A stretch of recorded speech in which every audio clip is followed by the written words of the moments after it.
Hi, and thanks for logging on to the Daily DVAR HALACHA. And here's a brand new halacha for you, and it's for Tuesday, the 11th day of January, and the 9th day of Shvat.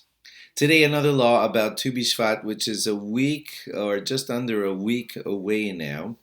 I guess those of us who aren't so agricultural kind of don't need to know this halacha, but nevertheless it's Torah and we should learn it together. The basic question we're going to deal with today is, why do I need a new year for the trees? What is it?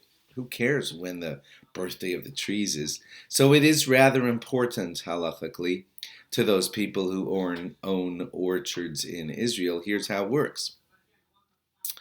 In the first year, let's say, of the 7-year cycle, the 7-year Shemitah cycle, whatever fruits grow in that first year, you have to give a certain type of meiser, a certain type of tithe. Some years you give what's called meiser rishon, some years you give meiser sheni, some years you give meiser ani, and it's a little bit of a complicated cycle as to decide what tithe is given each year, what meiser is given each year. But the point is, if you're giving Meiser Rishon, that certain type of Meiser, that's the one that goes to the Levi.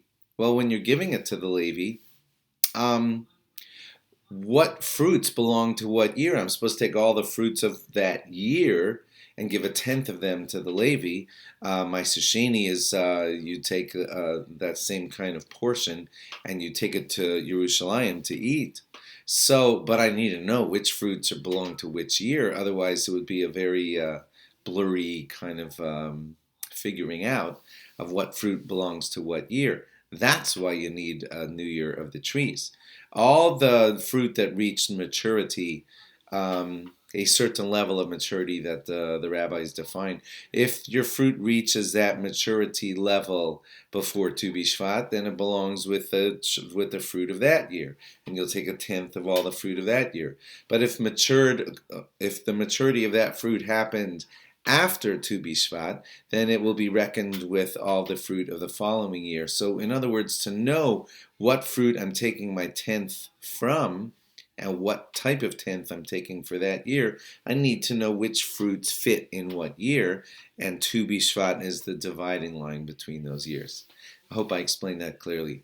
A small complication is the esrog itself. The esrog is an interesting fruit. It doesn't actually have a season.